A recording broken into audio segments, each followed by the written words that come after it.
Hey guys, it is Tamara. Thank you so much for coming back to my channel. Welcome back. Today we're going to talk about the healthy forms of escapism. Now on Wednesday, I talked a lot about escapism in terms of some of the negative things that happens and some of the negative things that you may do just to escape the pain that you are going through, whether that's from childhood trauma or adult trauma. So in today's video, I'm going to highlight briefly just some of the good things that you can do as a form of escapism. So let's go ahead and jump in. Thank you so much for coming back to my channel. For all of you who are subscribed and participating, thank you. And for those who are new, I encourage you to go ahead and hit that subscribe button so you can stick around with us and be a part of our growing and validating community. And in case you don't know who I am, let me go ahead and briefly introduce myself. My name is Tamara, and I'm internationally and board certified as a trauma therapist, but I'm also licensed in mental health, and I tend to specialize within my practice around child, adolescent. So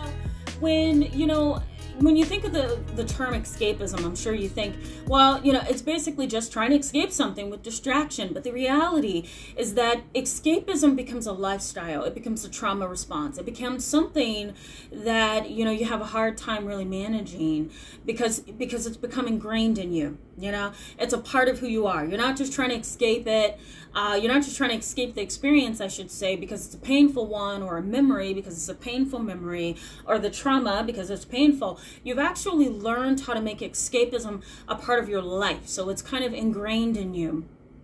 And it's become almost a form of living for you. It's kind of who you've become.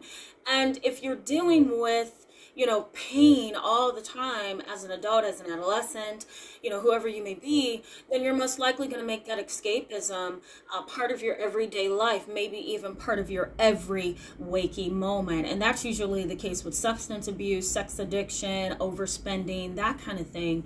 And it's something that a lot of people get caught up in because it soothes you temporarily. That's the key word, temporarily. It never really lasts. It's a band-aid. So in today's video, I want to give you something that can last, and I hope that you practice these things because I think they can be helpful. All right, so let's go ahead and jump in.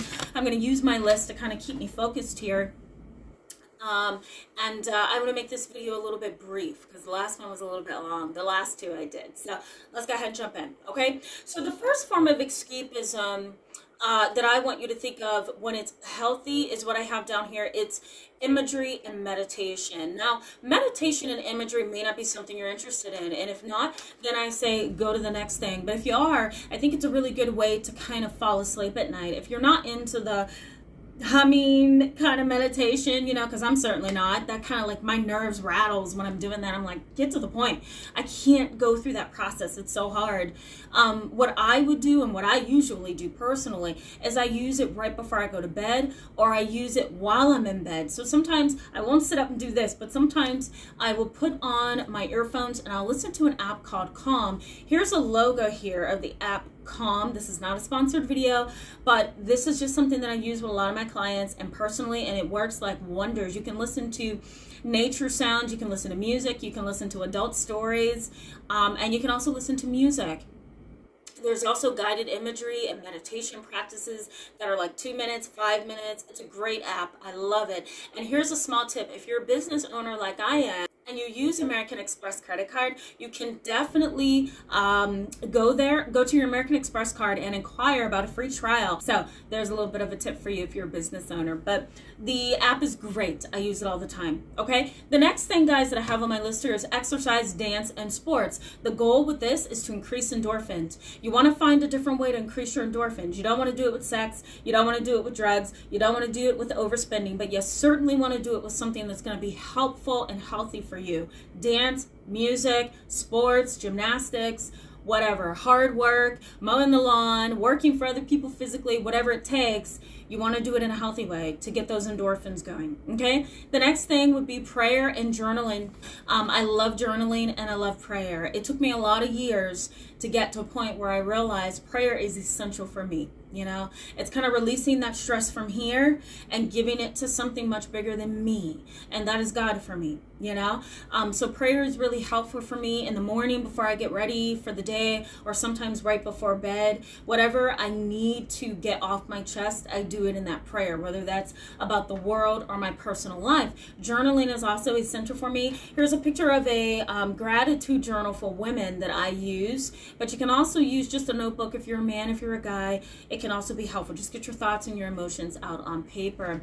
The next thing would be healthy eating and sleep hygiene that I have here, but you want to eat in a healthy way, slowly. You want to do it in steps, because if you try to change your whole diet all at once, you're just going to regress, you're going to give up, you're going to say this is too hard. So change things little by little.